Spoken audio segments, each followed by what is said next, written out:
काला साया। यूं तो बनारस घाट अपनी खूबसूरती के लिए बहुत प्रचलित है, पर घाट के किनारे कई राज लिए बैठे हैं।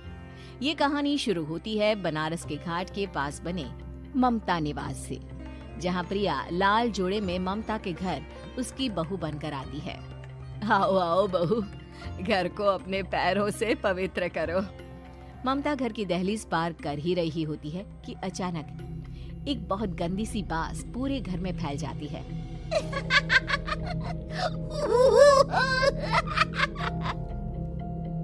ये बदबू और ये आवाजें, ये कौन हंस रहा है माँ? अब ये पड़ोसी ना हमारे थोड़े अलग से है। कहाँ हम शाकाहारी और ये मांस मच्छी खाने वाले। छोड़, तू ध्यान मत दे और गृह प्रवेश कर। और हाँ बहू, अपनी सास की एक बात हमेशा याद रखना, इन पड़ोसियों से तो कभी बात नहीं करेगी। अच्छे लोग नहीं है ये। अपनी सास की ये बात मानेगी ना बेटा? हाँ माँ, जो आपकी मर्जी, मैं उनसे बात नहीं करूंगी। अगले दिन प्रिया अपनी पहली रसोई बनाने रसोई घर में जाती है। ये छू की बात तो नाक में जा रही है। एक काम करती हूँ, खिड़की खोल देती हूँ। प्रिया खिड़की खोलने जाती है। इतने जाले, लगता है इस खिड़की को कभी खोला ही नहीं गया। पर ऐसा क्यों? ओह, नॉन वेज की स्मेल आती होगी ना। 2 मिनट के लिए खोल लेती हूँ, फिर बंद कर दूंगी। प्रिया खिड़की खोलती है। खिड़की खोलते ही उसकी नजर सामने वाले घर की खिड़की पर पड़ती है, जहाँ एक लड़की खड़ी होती है, हाथों में मेहंदी, लाल रंग की साड़ी, बिल्कुल सजी धजी, मानो प्रिया की तरह ही वो भी नई नवेली बहू हो। वो प्रिया को देखकर मुस्कुराती है। हे भगवान, माँ ने तो इनसे बात करने को मना किया था। प्रिया फौरन ही खिड़की बंद कर देती है और तवे पर चढ़ी रोटी की ओर देखने लगती है, पर वहाँ रोटी न होकर मछली पड़ी होती है। ये क्या? पहली ही रसोई में इतनी बड़ी गलती। हे भगवान, अब मैं क्या करूं? प्रिया बहुत डर जाती है और फौरन रसोई की सफाई करने और फिर सभी के लिए खाना बनाने लग जाती है। जब वो सबको खाना परोसती है, सब तो ठीक है, मैं बेकार में चिंता कर रही थी। हे भगवान, ऐसे ही बस अपनी कृपा बनाए रखना। रात के वक्त जब सब सो रहे होते हैं, तब प्रिया को पायल की आवाज सुनाई देती है, जिससे उसकी आंख खुल जाती है। ये पायल की आवाज कहाँ से आ रही है?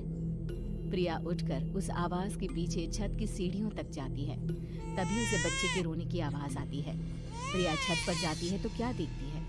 वही लाल साड़ी वाली लड़की अपनी गोद में एक नवजात बच्चे को घुमा घुमा कर सुला रही है। तभी प्रिया की नजर उसके पेट पर पड़ती है। ओह गॉड, ये तो प्रेग्नेंट भी है। सुनिए, बच्चा सो नहीं रहा है क्या?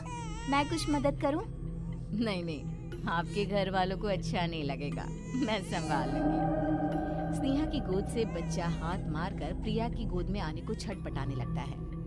दोनों घर अगल बगल में बने होने के कारण प्रिया उस बच्चे को गोद में ले लेती है। प्रिया के पास आते ही वो सो जाता है। बच्चे का वो स्पर्श रात भर प्रिया भूल नहीं पाती और अगली सुबह वो छत पर कपड़े सुखा रही होती है। तभी उसे एक औरत इशारा करके बुलाती है। स्नेहा कह रही थी बाबू तुम्हारी गोद में आते ही सो गया। मैं गौरी, स्नेहा की माँ हूँ। बहू, घर आना, बाबू को खिला भी लेना। शाम को जब घर पर कोई नहीं रहता, बच्चे से मिलने के लिए प्रिया छिपकर अपनी पड़ोसन के घर चली जाती है और कुछ देर बच्चे को खिलाकर वापस लौट आती है। इसके कुछ दिन बाद ही प्रिया को पता चलता है कि वो माँ बनने वाली है। ममता की खुशी का ठिकाना नहीं रहता।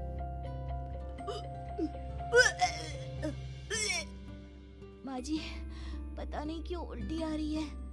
प्रिया भागती हुई वॉशरूम में जाती है तो हरे और लाल रंग की उल्टी करती है। उस उल्टी में से कीड़े निकलते हैं। ये क्या? खून और ये कीड़े! माँ! माँ! प्रिया की आवाज सुनकर ममता दौड़ कर आती है, पर बेसिन में कुछ नहीं होता। प्रिया हक्की बक्की रह जाती है। ये सब क्या हो रहा है? प्रिया घबरा जाती है और अपने कमरे में जाकर सो जाती है। डर के कारण वो इतनी थक जाती है कि उसकी आंख लग जाती है। तब उसे ऐसा लगता है उसके पेट पर मानो कोई बैठा हुआ हो। कौन हो? प्रिया के पेट पर एक 5 महीने की बच्ची बैठी हुई थी, जो बुरी तरह जली हुई थी। माँ, तुम ही मुझे लाई ना अपने पेट में। मैं तुम्हारी माँ नहीं हूँ। कौन हो तुम? माँ, देखो मैं जल गई बुरी तरह से। 6 महीने पेट में रहने को भी मुझे नहीं मिला। सहला दो ना माँ। बचाओ, बचाओ, माँ। ममता दौड़कर कमरे में आती है। प्रिया की बातें सुनकर वो सब समझ जाती है। तू कहीं बगल वाले घर में तो नहीं जाकर आई ना बहू? मुझे माफ कर दो, मैं गई थी माँ। उस घर में सब मरे हुए हैं बहू। कई साल पहले स्नेहा उस घर में बहू बनकर आई थी। कुछ ही दिन में वो एक बच्चे को जन्म देने वाली थी। पूरा घर बच्चे के आने की खुशी में खोया था कि एक दिन अचानक उस घर में आग लग गई। सब बुरी तरह जलकर मर गए। गौरी आज भी दादी बनने का इंतजार कर रही है और इसीलिए स्नेहा ने अपना अजन्मा बच्चा तुम्हारी कोख में डाल दिया। ममता ये कह रही होती है कि पीछे से उसके पैरों को एक बच्चा पकड़ लेता है। दादी, दादी। माँ, स्नेहा की गोद में यही बच्चा था। ये बच्चा कौन है फिर? तेरी मौत है। तेरी भी दादी।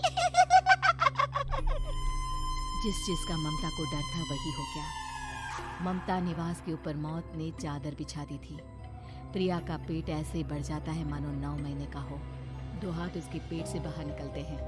बहू, संतोष को फोन कर, किसी पंडित जी को बुला बहू। प्रिया का पति भागता हुआ घर आता है। ये तो होना ही था माँ।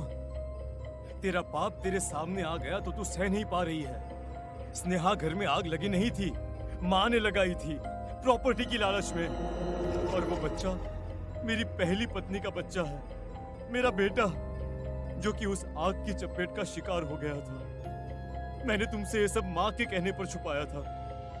मुझे माफ कर दो प्रिया। तुम अगर चाहो तो यहाँ से जा सकती हो। मैं तुम्हें किसी भी बंधन में रखना नहीं चाहता। मेरी शादी हुई है आपसे, मैं आपको छोड़ नहीं सकती, पर उससे पहले हमें स्नेहा, उसकी माँ और बच्चे की आत्मा की शांति करवानी होगी। संतोष और ममता गौरी के घर जाते हैं। अंदर सब कुछ जला हुआ होता है। जमीन पर जली हुई लाशें बिखरी हुई थी। ममता रो रो कर अपनी करने की माफी गौरी से मांगती है। प्रिया स्नेहा के घर वालों का अंतिम संस्कार करवा देती है और ममता निवास फिर से आत्माओं के साए से मुक्त हो जाता है।